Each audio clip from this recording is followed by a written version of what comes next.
That went live faster than I expected it to. I didn't get my little title in, but I'll just fix it later. Hi, everybody. Colleen Patrick-Goudreau here, vegan author, animal advocate.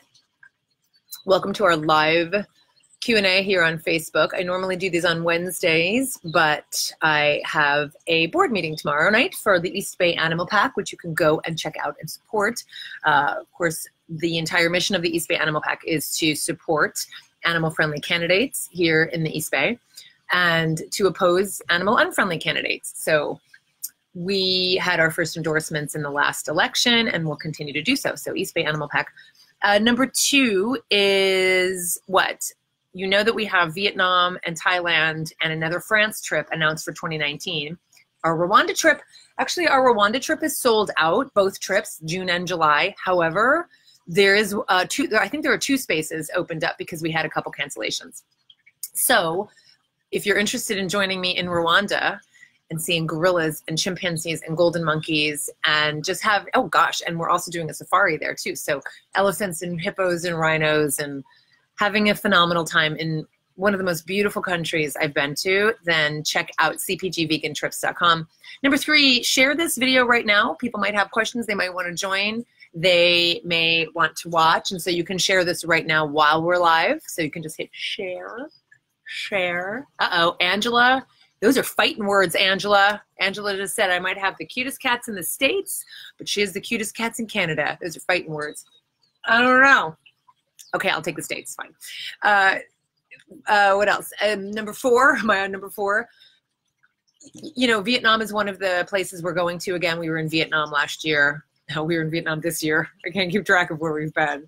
And David and I watch a lot of documentaries. People ask me about documentaries. I forget what documentaries we watch because I think when people are asking me about documentaries, they're expecting me to watch like animal and vegan documentaries, but we watch a lot of war documentaries. And the one we watched last night is called Winter Soldier, and I highly recommend it.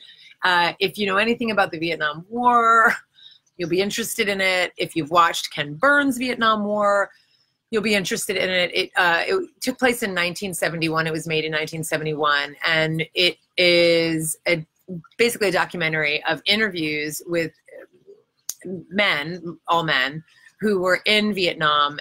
This is in 1971, so it's after the My Lai massacre. And so they were, because Nixon said that like this is a one-off, this is just a couple bad apples. This is when a lot of civilians were found. I mean, civilians were killed all the time during the Vietnam War, but it was documented that women and children were just being slain in the streets by American soldiers. And so Nixon was like, oh, it's just a few bad apples. And so this was basically over a series of days, men who came forward, I think it was like 25 to 30 men came forward to say what their experience, to tell their experience in Vietnam. And they're so brave and they're so articulate because some of them did horrific things and many of them witnessed horrific things that their fellow soldiers were doing. And they were so brave to come forward and they're so articulate. I mean, this was 1971 and it was just really, I thought it was incredible. David and I rank all of our documentaries or movies that we see, and we gave that one a 10. So just because, I mean, it's not like this amazing, it's just filmed interviews, but I'm really glad they made it. So Winter Soldier is the name of it. And yeah, you know, I have a soft spot for Vietnam. The country was incredibly beautiful. Of course, there's a lot of animal exploitation there, just there as there is anywhere.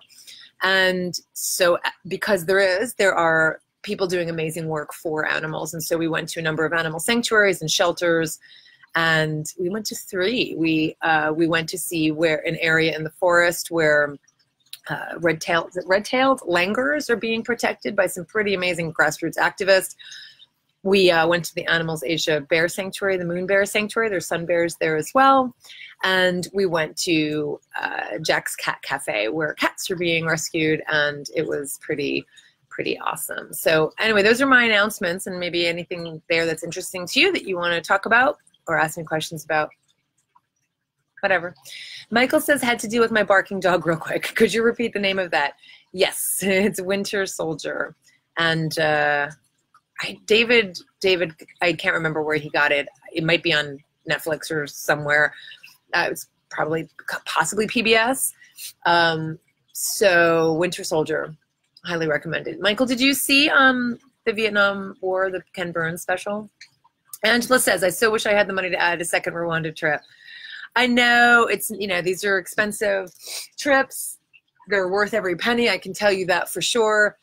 We've been there. We know we've spent the money, and they're not cheap trips. They're not cheap countries, but these are once in a lifetime trips, and they're life changing. I mean, someone said to me recently, they suggested I write a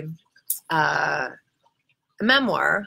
I think I'm too young to write a memoir yet, but I like the idea of starting to think about compiling stories and experiences in the countries we've been to.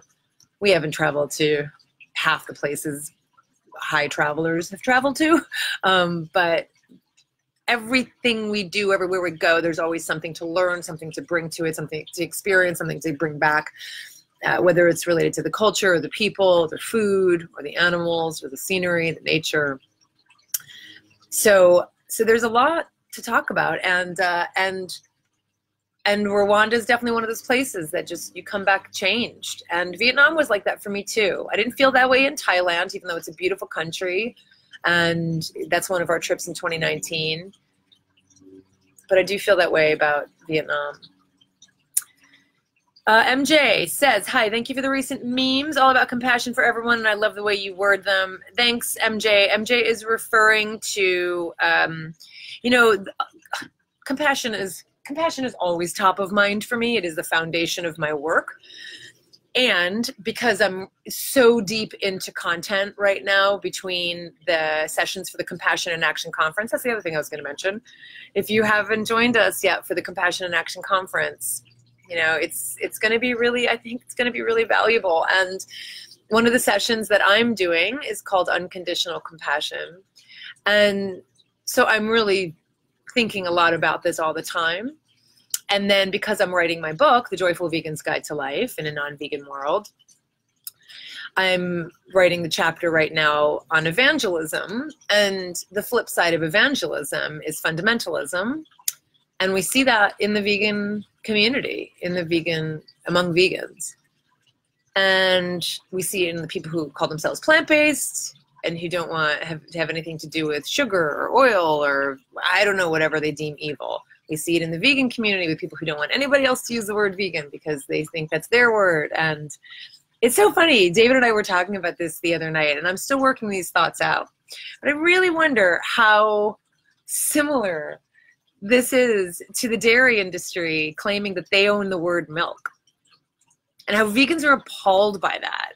Vegans are appalled that the dairy industry, you know, say that they own the word milk, because of course the word milk has been expanded to encompass the liquid made from plants, from seeds, from grains, from beans, and yet, like, vegans are like, that's ridiculous that the dairy industry wants to own this word milk. It means many things. It doesn't mean the same thing it meant when it was, you know, when it originally came into the English language, even though milk, when it first came into the English language, actually really referred only to the secretions of mammals.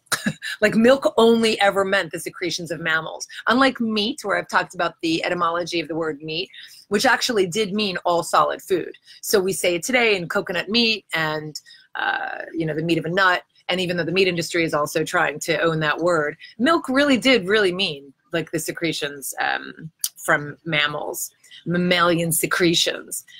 But the point is that doesn't matter, because it means something different now, or it's just expanded. It doesn't mean, it's not that narrow meaning. That's how language works. That's how words work.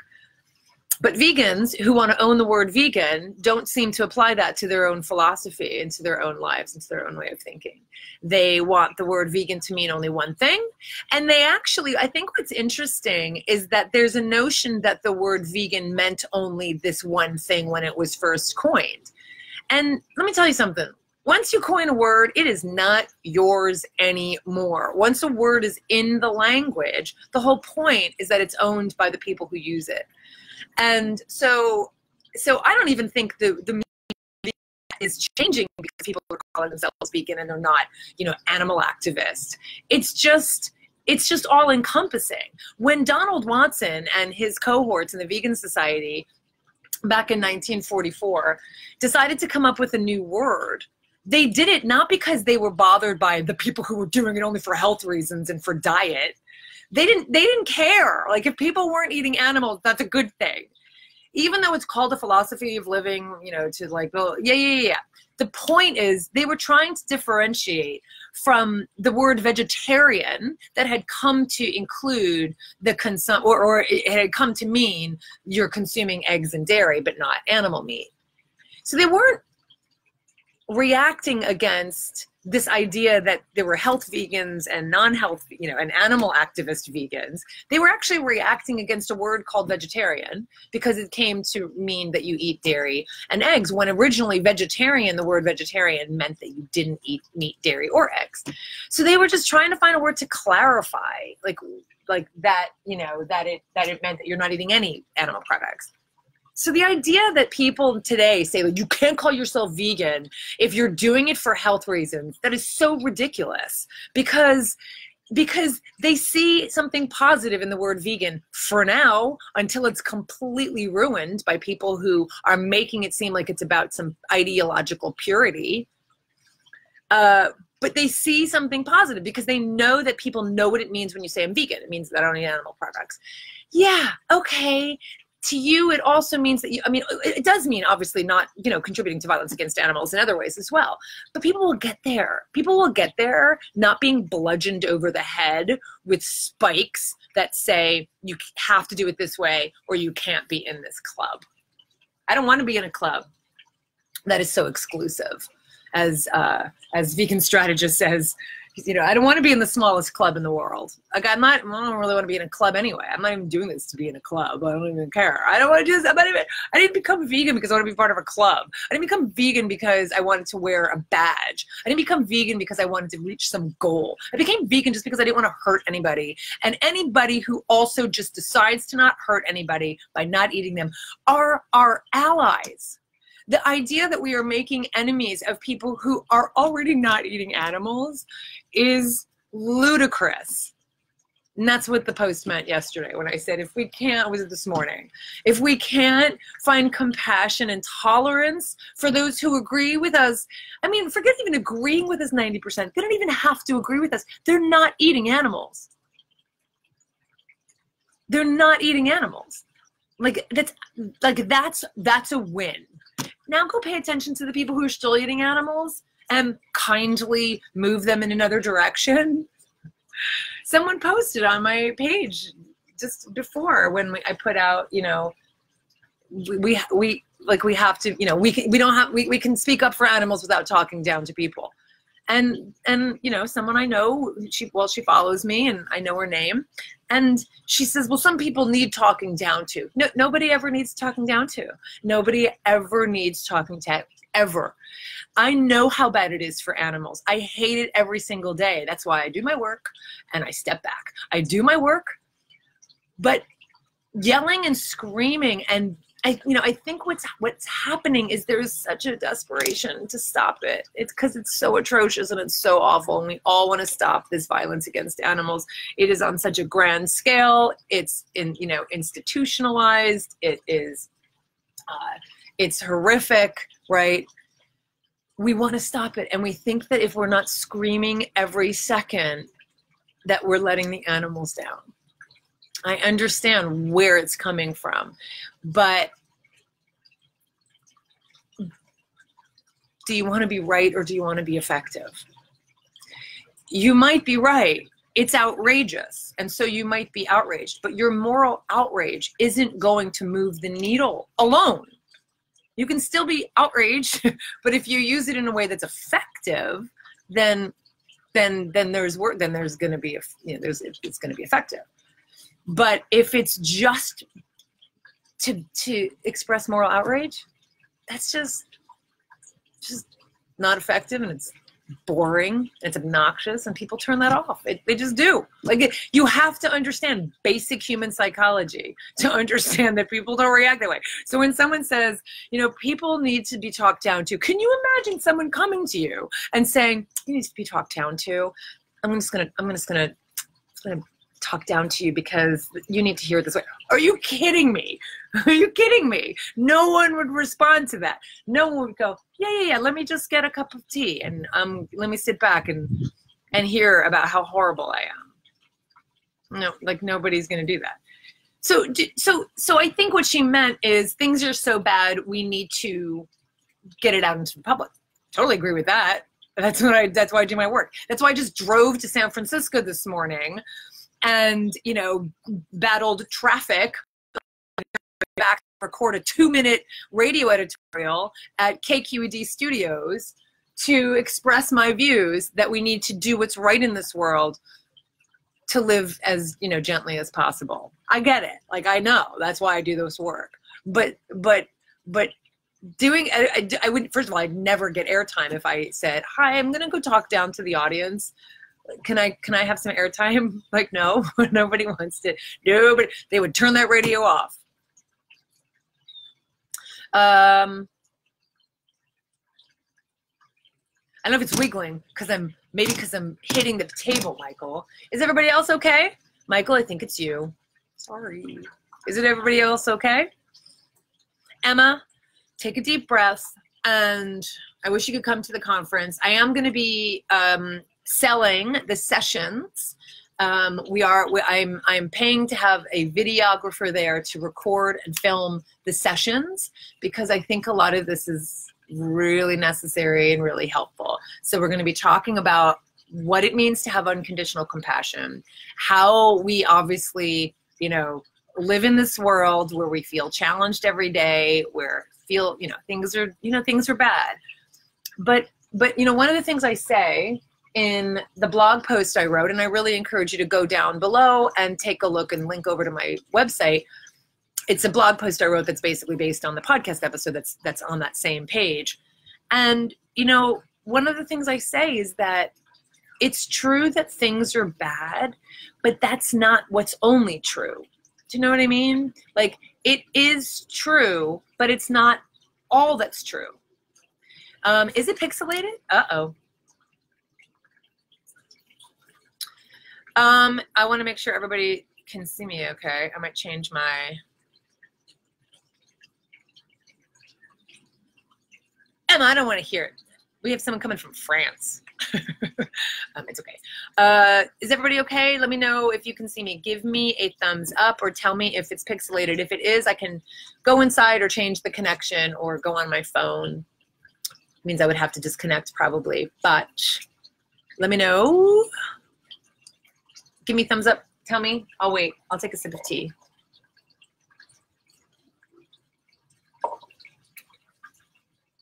Is it better? Mary says it's better.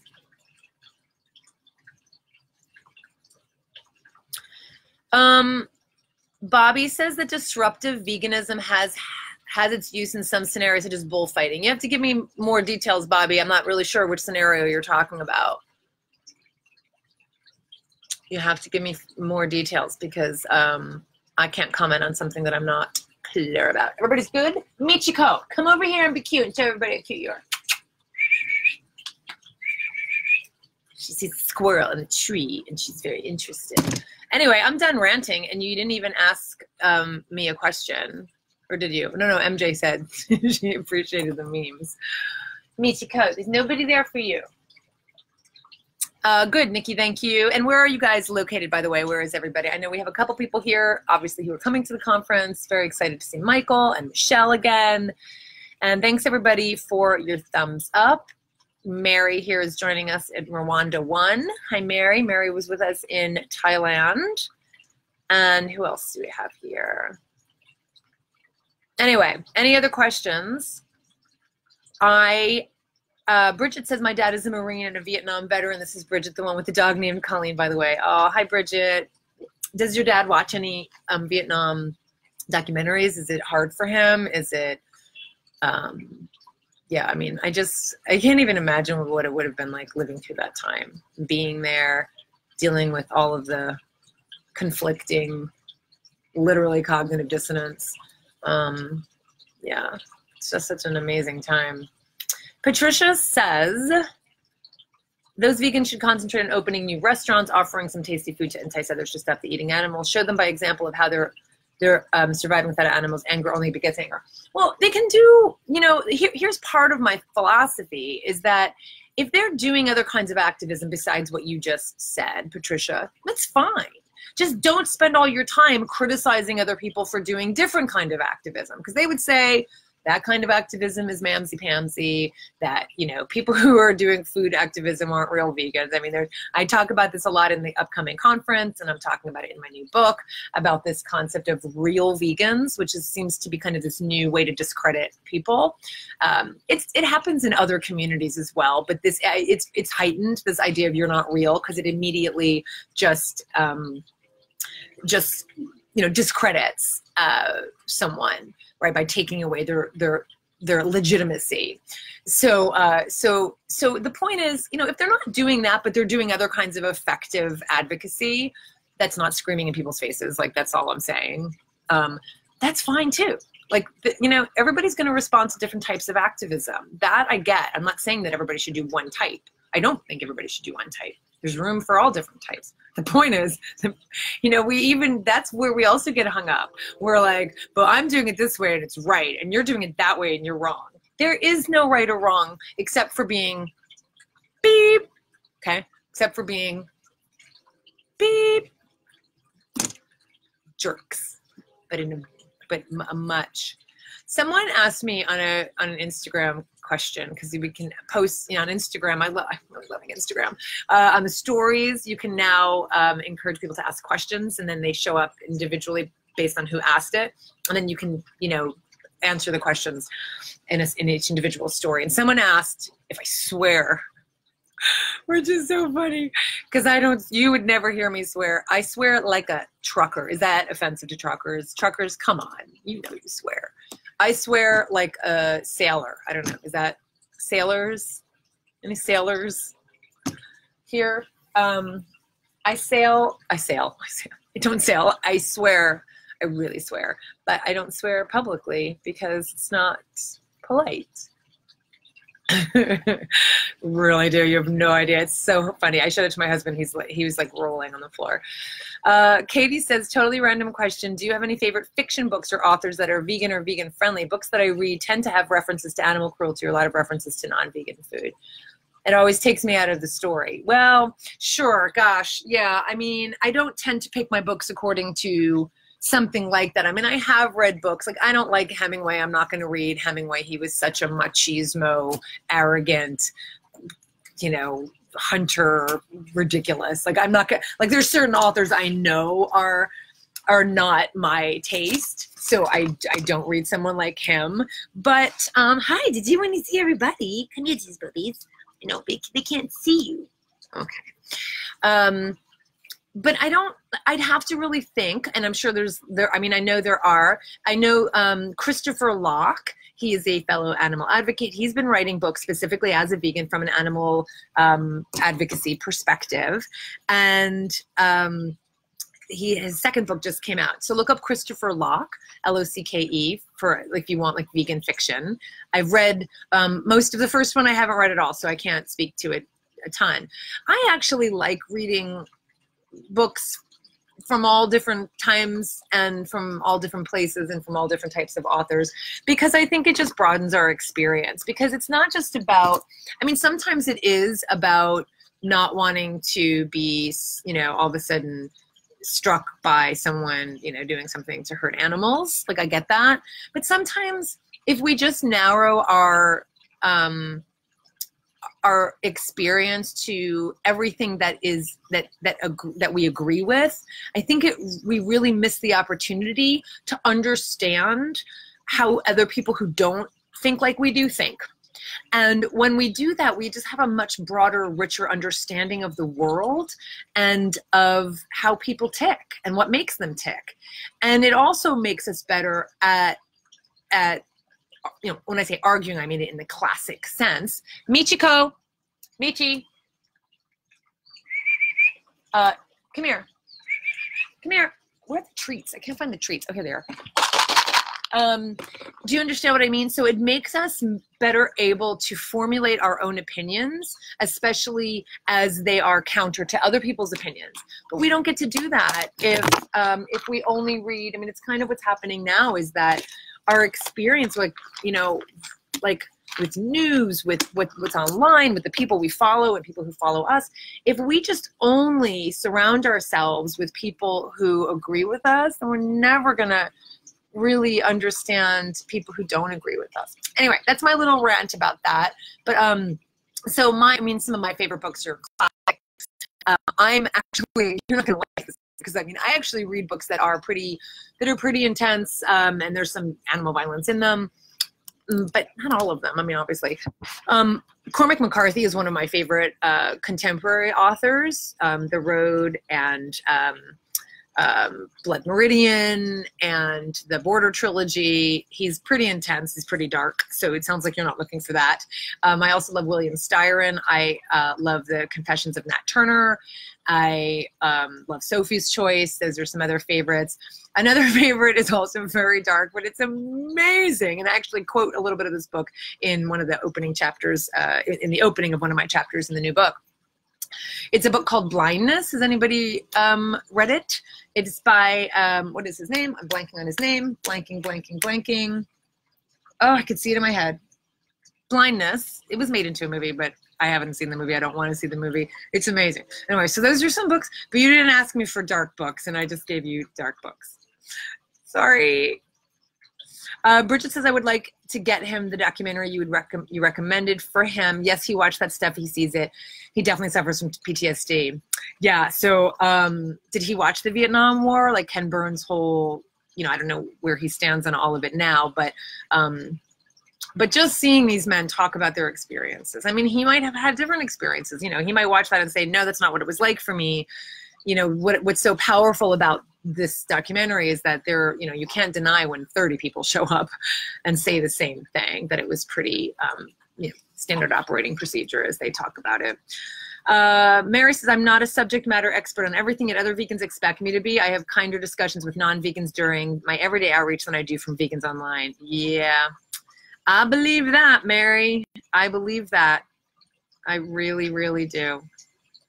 Look at Angela. Oh, right. Angela, of course. Oh, Angela, Angela, bring your photos of your cats. We will have a duel. We'll have a cat photo duel in Rwanda. Yay. I love it. Oh, yay. And Bridget says she's in Southern Illinois. We also analyze the shit out of veganism. I'm repeating what she said. I don't swear. It's exhausting. Well, don't engage, Mary. I'm not exhausted because I won't engage. So don't engage. Like, I have so many better things to do than engage with people who want to be right. That's just my opinion. Michael says, Michael says exactly. Some people who seem to want others to do a different form of activism only spend their time criticizing others. I know. Do your work, then step back. I wish everybody would read the Tao Te Ching. I swear to God, David and I talk about this every day. It's like, if everyone, I have cat hair in my mouth, that's why I keep doing this. If everyone would read the Tao Te Ching. So one of my favorites has a start. Oh, that's the one that starts with fill your bowl to the brim and it will spill. Keep sharpening your knife and it will blunt. Chase after money and security and your heart will never unclench. Care about people's approval and you will be their prisoner. Do your work, then step back. The only path to serenity. Like, hello, like there's so much wisdom in this little tiny chapter. And I try to live by that. I really have cat hair in my mouth now. Michi, you put it in my mouth. She's right on the other side of the computer. It's very cute. Anyway, so do your work and step back, people. The only path to serenity. Have you been using the stainless steel litter box? And if so, how is it working? I can't find them in Canada. Are you asking me, Angela? I'm not using it. One of the things I said in that episode is that I've already had litter boxes that I've had for quite some time. So I haven't switched. And I'm not going to because the litter boxes I have are fine. But I know people who do use the stainless steel litter boxes, and I'd be interested in what they have to say. Hi, Catherine. Catherine's also going to be with us. Wait, right, Catherine? You're going to be... Aren't you joining us in Rwanda? Catherine was just with us in Vietnam. Catherine, convince everybody to come to Vietnam again. Tell everybody how amazing Vietnam is. Mary says, I will say when I come home from a vigil, I'm more intense about my activism. There's a stronger sense of urgency after looking in their eyes. I know there is, and I know that's actually one of the effects of those vigils, and that could be good and it can be bad. So, I'm bad and good. I just positive and negative, effective and exhausting. I mean, that's okay too. And it's really a matter of how we then manage it. It's all about managing. Kitty, what, Allie? Kitty, Michiko's on the other side. If I had a camera on the other side of the laptop, you would see her right now. Robin Lamont. Oh, yeah, for sure. Writes vegan fiction. She has a Facebook page, so you can check her out. Thanks, MJ. And Bridget says, if I ordered the cat litter and cat food and cat scratcher that you recommended. Wait, is that a continuation from something, Bridget? I must have missed it. Sorry. Oh, or did you just say, I ordered the cat litter and cat food and cat scratcher that you recommended? I can't tell you said if or that you did. Mary says, I think it's great to try different forms of activism, even when it's just once, from public speaking to vigils. It allows us to have empathy for one another. Maybe we would be more understanding of one another, having experienced it at least once. Absolutely. Absolutely. Michael says, since Bridget brought up her dog, Colleen, let me say that I've met 2 women in separate situations recently with names of your 2 cats.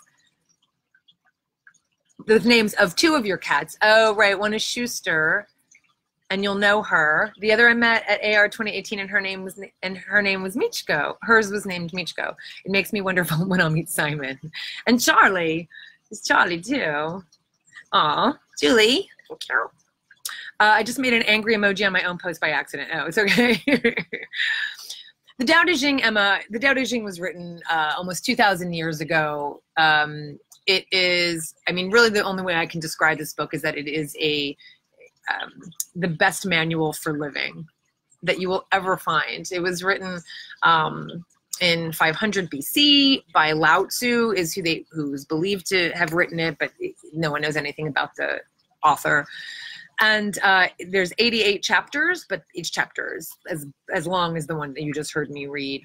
And it is the best manual for living that I have ever read. And I read it every day, and I've taken to memorizing it. And there are many different editions. There are many different translations.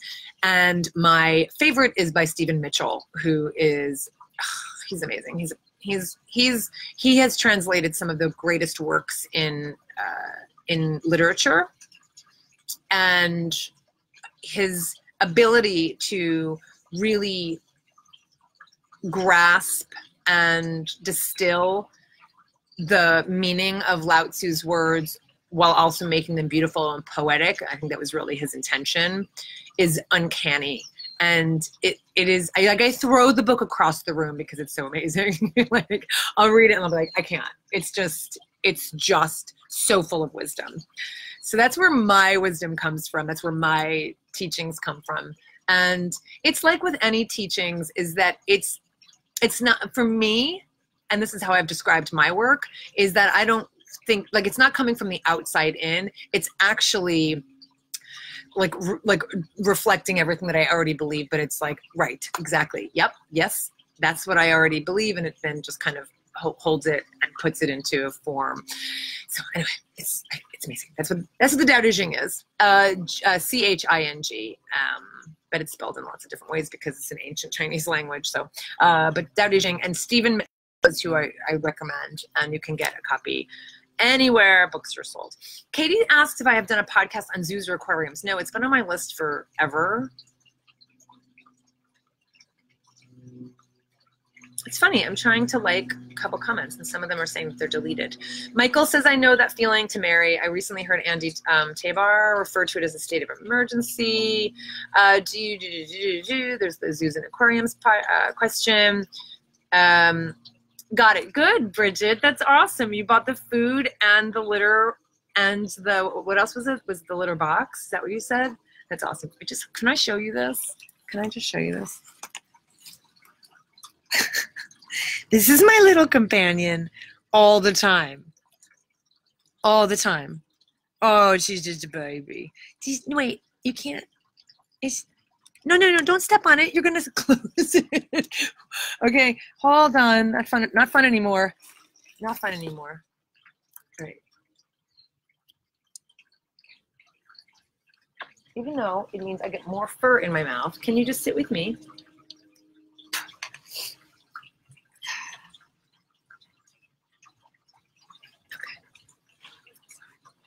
Okay, you want to go on your chair? Why don't you go on your little chair here? Here, go on your chair. There you go. Okay. There. Now she's on her own little chair. That's where she sits when I work.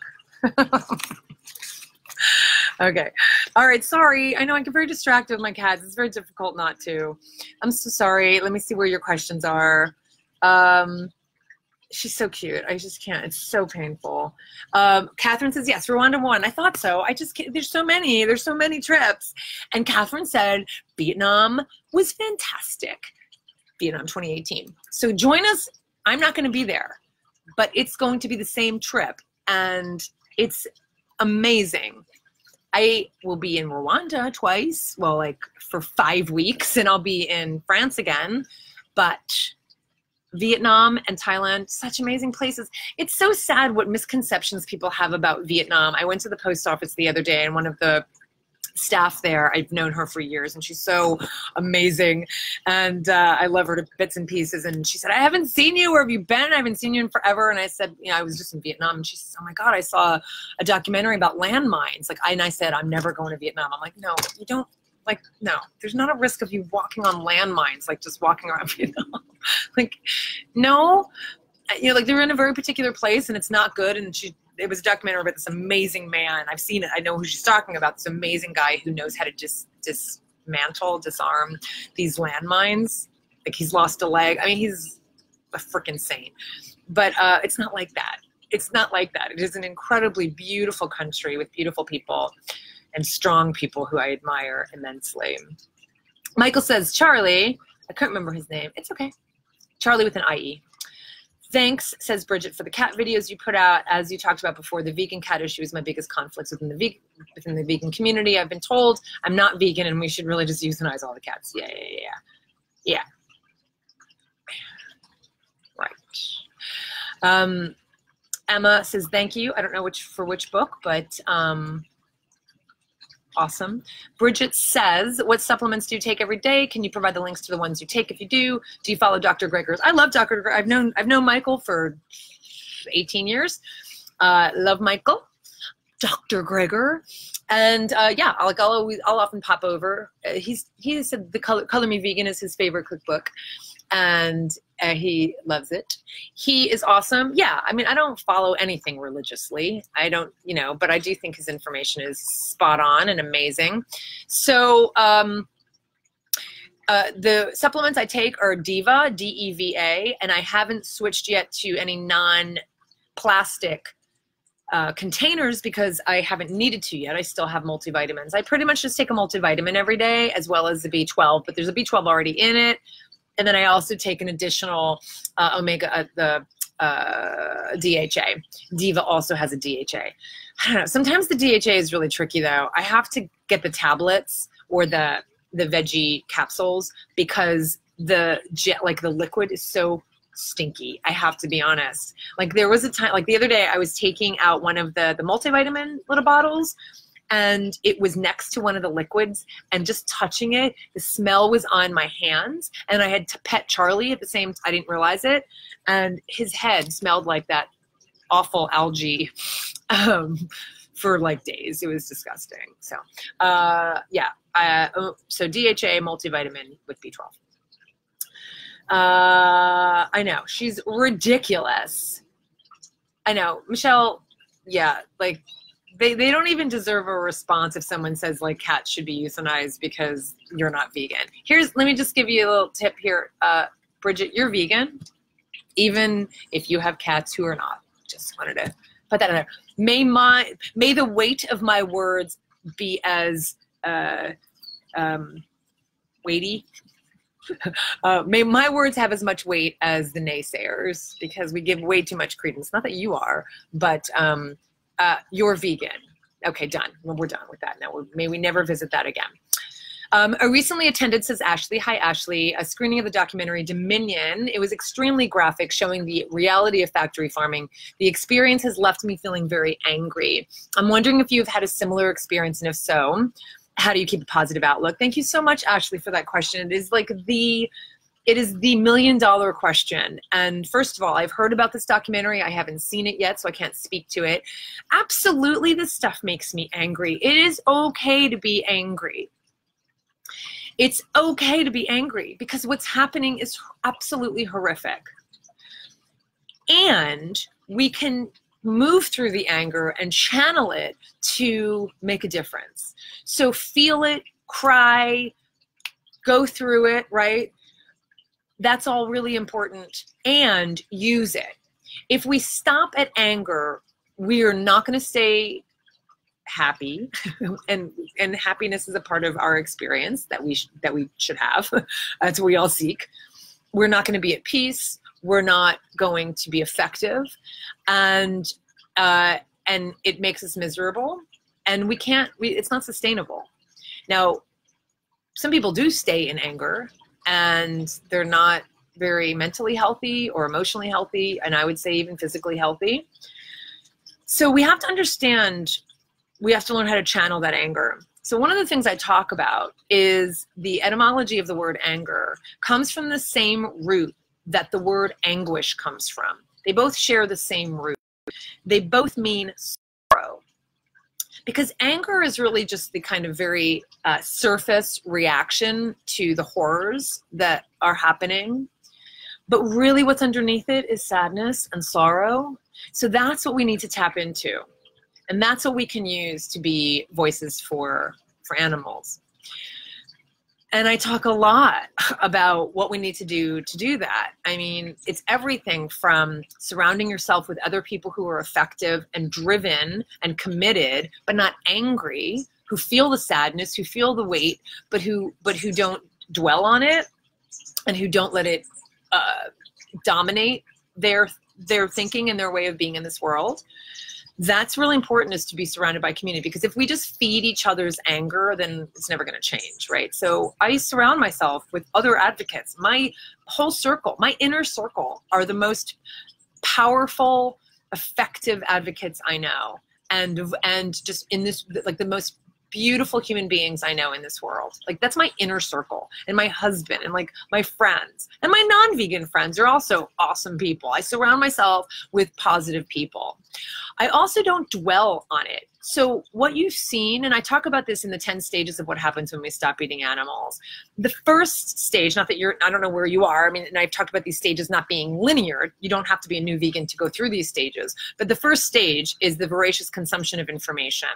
And it's the watching of these videos. And I talk about, and reading of these books and the documentaries, etc. And so it's a matter of, then what do I do with this now that I have felt it? The second stage is remorse. Because how could I not have known all this, and how can I do something about it? The third stage is coming out, and a lot of that has to do with coming out and figuring out our own identity. It's not just coming out as an animal advocate or a vegan to friends and family. It's really understanding who we are in this world, who we want to be in this world, and how we want to operate in this world. So it's really getting clear about our own identity as a vegan, as an advocate. And then there's evangelism, and anger is the stage after that, is the fifth stage. And so, of course, in that stage, I talk a lot about going through that. Now, you can listen to all these stages right now in the podcast of Food for Thought. That's actually the core. It's also the core of the new book I'm writing. But I talk about this a lot. I talk about it in the Compassion and Action sessions. I talk about it in the podcast. I talk about it on social media. I talk about it on the podcast series, especially. And read the blog post I just put out, So there's a way to be, there's a way to hold sorrow and also be compassionate at the same time. We've all been there. What you're experiencing is completely normal. One of the reasons I developed these stages is to put a name to the experiences that we all go through, because you're not alone. Like, we've all been there. And that's also freeing, because it means you're not unique. So surround yourself with people who are going to support you in being joyful and compassionate and effective, without being without dwelling on it all the time. One of the ways I stay positive is that I don't I don't just, you know, dwell on it. I do my work. Like, I mean, I spend every waking minute writing something that is furthering people's lives. I mean, today when I went to record my perspective at KQED, I love going to the KQED studios. I love it so much. I love radio and I love going to the studios. I've been doing this for 12 years. Once you get your voice out there as a voice for, you know, in a particular medium and about a particular topic, you know, they want you back. So, you know, if you're a writer, write letters to the editor, write, you know, opinion pieces. I write them for newspapers, but and magazines, but I do these perspectives once a month. I haven't done one in a few months, but because he rejected one, and then I was looking at you right now. So I went in today, and the engineer, I've known Howard for 12 years, and Mark, my editor, I've known for 12 years. They were both, it was so cute. I walk in and they're like, so Howard was reading my, you know, the transcript, and he goes, "Are you bragging?" 'Cause it's about zero waste. And it starts off with, "I've been vegan for almost 20 years. It starts off that way. And I was like, no, I'm just learning and growing and evolving and trying to do the best I can. And then Mark comes in and he's like, no one can be as good as CPG. No one's as good as CPG. No one can compete. And I was like, it's not a competition. And they said, no, you know, it's a really inspiring piece. Like you're just, you know, really inspiring. And, you know, I don't know, like, I know Mark's not vegetarian. Mark's been reading my pieces for 13 years, 12 years. And, but, you know, every time the needle gets moved or listeners hear it. So there's always a way to get our voices out there. And that's how I spend my time. Doesn't mean I don't cry. Doesn't mean I don't feel sad. It doesn't mean I don't feel anger. But it's what we dwell on. It's what we focus on that defines who we are. So define who you are. I know, Allie, the elephants in Thailand and Vietnam. Well, actually, in Vietnam and in the Laos border, Cambodia. Yeah, exactly. It's very sad. I know.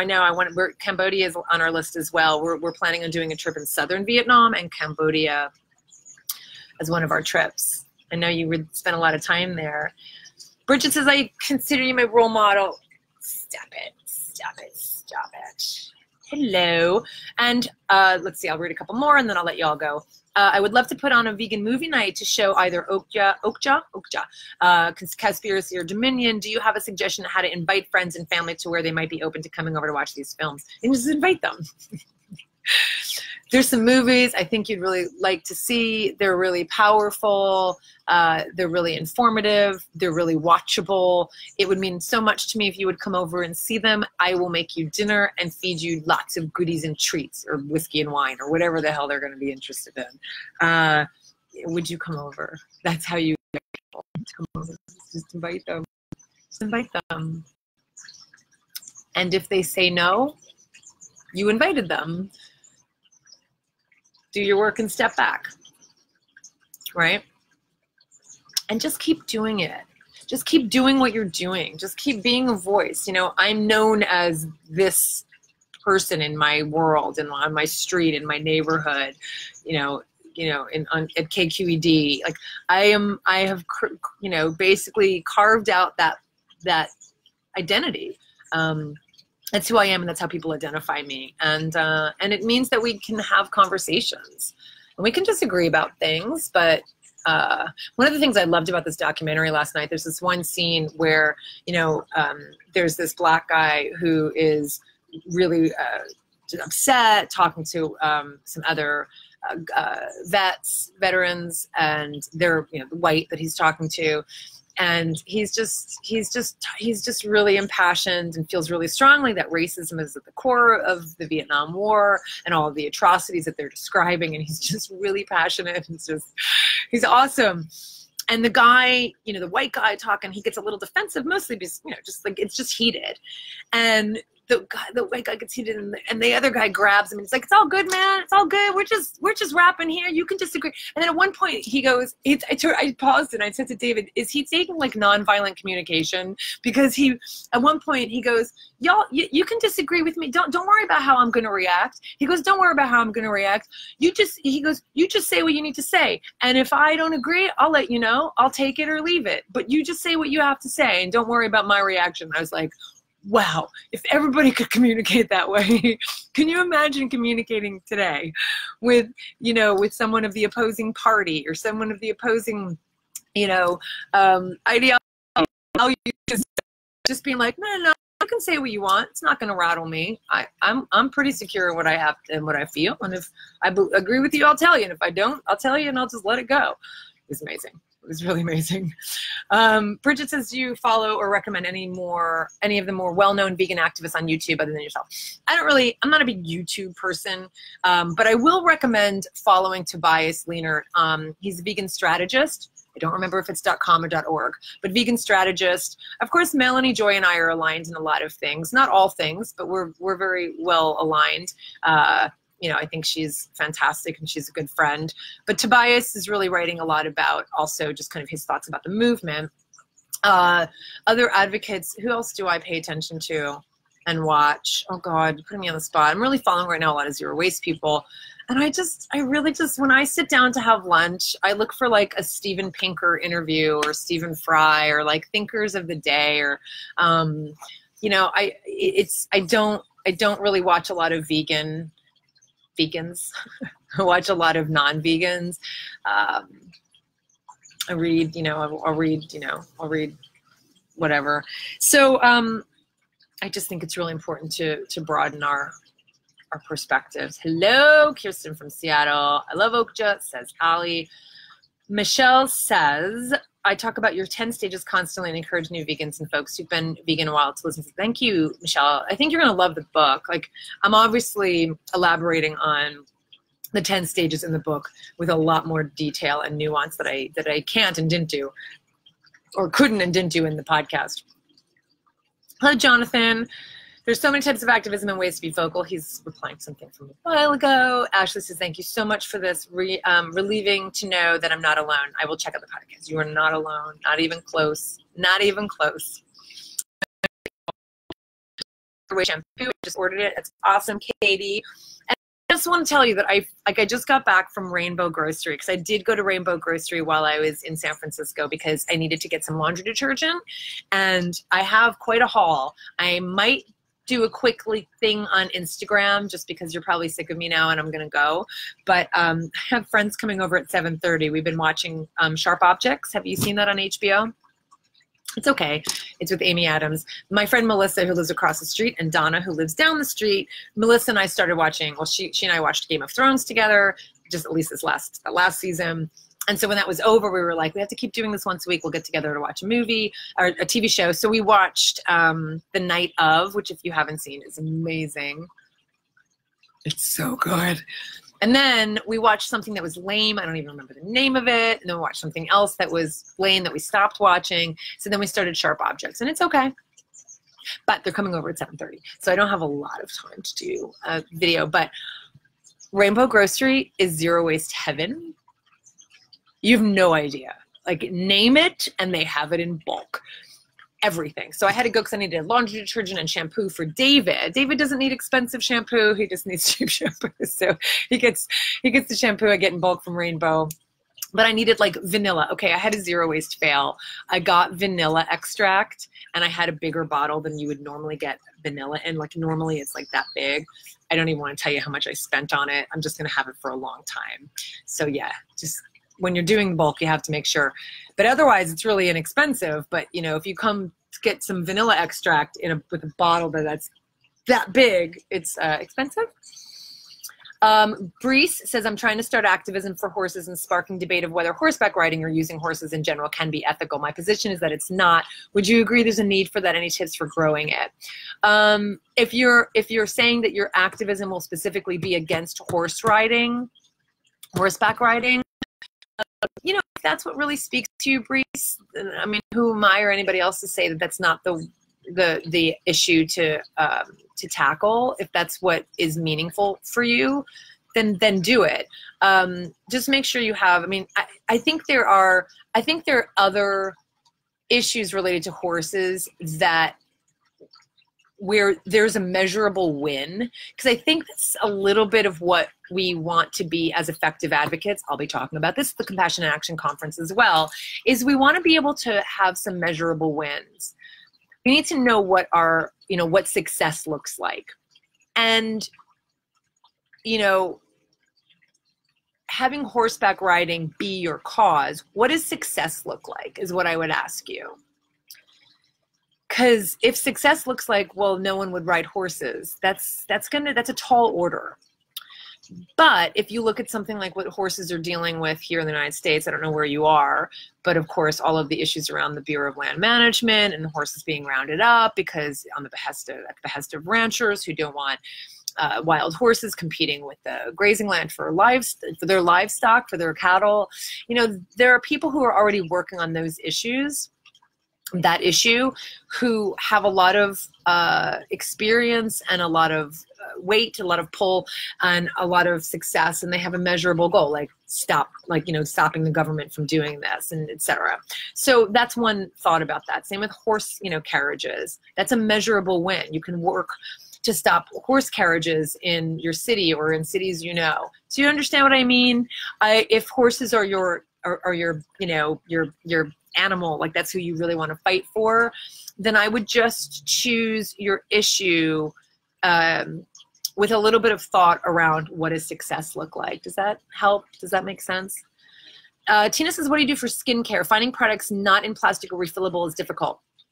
So one of the things, Tina, about this since I started is what's been lovely is that all are dear and shit, because I've had products for a long time that I've just used and I'm like using up because you just keep getting more stuff and you get more stuff and then you get swag bags and you get more stuff. And like, since I went zero waste, I'm now like going through all of the products that I've had for a long time and getting through them.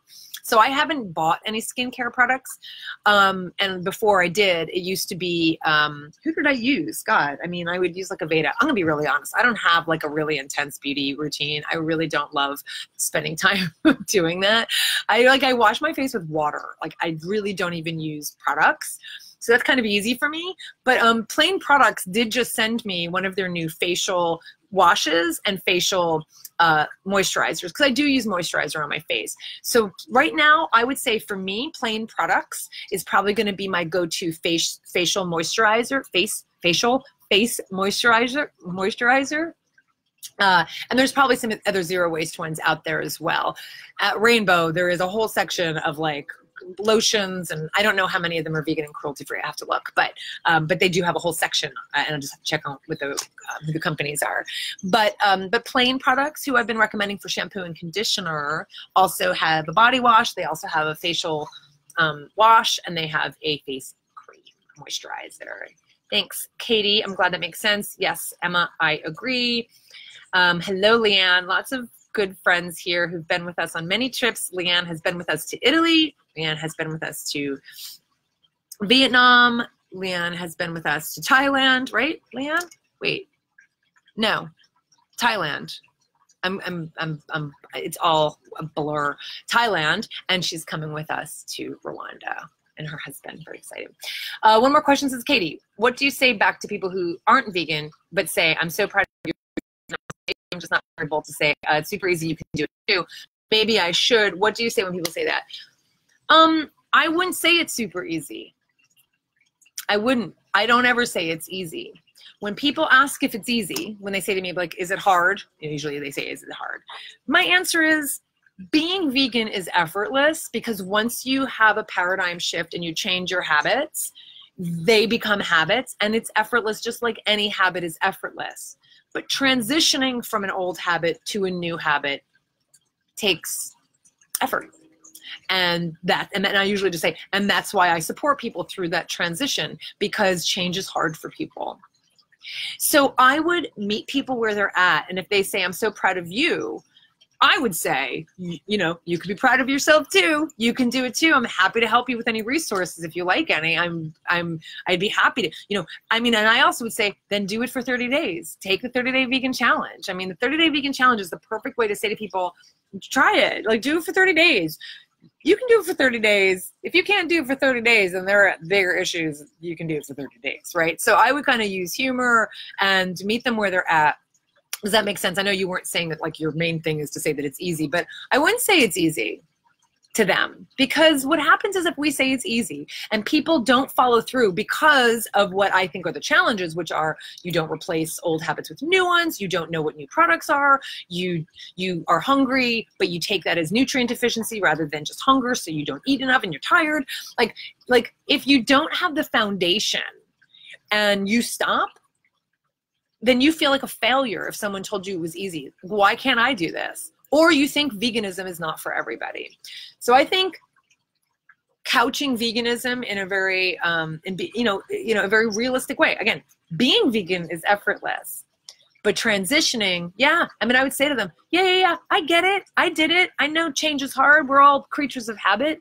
But, once you change those habits, it really is. You just look at the world through lens, and it's quite amazing, and it's really beautiful. And let them then, and then you can say, like, I'm happy to help you. Does that make sense? Okay, long answer. Jennifer says, okay, this is an hour, people. I've had a question. I have cats, as I know you do. I'm vegetarian, and it bothers me to feed my cats food that, but I've done research and they have to eat me. Jennifer, I have so many episodes on cats. We talked about it a little bit earlier. So I have a video on YouTube about my cats not being vegan. This little cat right here, even though I'm vegan, I have podcast episodes on it. I just did another video and podcast episode. I did new ones called Zero Waste Vegan and Living with Cats. So I'm just going to let you go and listen to those episodes and then let me know what you think. You're welcome, Brees. Brees, I'll be at the conference. Oh, good. Excellent, Brees. Your name did look familiar. You're welcome. Tina will be there as well. Katie, everyone, you're amazing. Thank you. It's 6 o'clock. I'm going to go. I don't know. I kind of feel like I should show people the things I bought at Rainbow, since I was doing all these Instagram stories saying how amazing it is that I'm going. And now I have all these things I want to show before I put them away, because it's really cool. All right. I'm going to end with the most beautiful shot. Oh, look at that face. Look at that face. Wait, can you see the face? You can't, because, oh my God. Who is this cuteness? Who is it? It's going to get very hot there. You're not going to like the sun. It's going to be too hot. All right, everybody. Thank you. Michiko's kidding. You're getting so many kisses and lovies. You are. She went. Right. That was her reaction. Okay. Thanks, everybody. You're awesome. God, I hope to answer the question. I can't believe we took an hour. You're amazing. Don't do nothing because you can't do everything. Do something, anything, and whatever else anybody else is doing, just let them be. Let them be. Do your work and step back. The only path to serenity. For the animals, this is Colleen Patrick-Goudreau. Thanks for watching, everyone.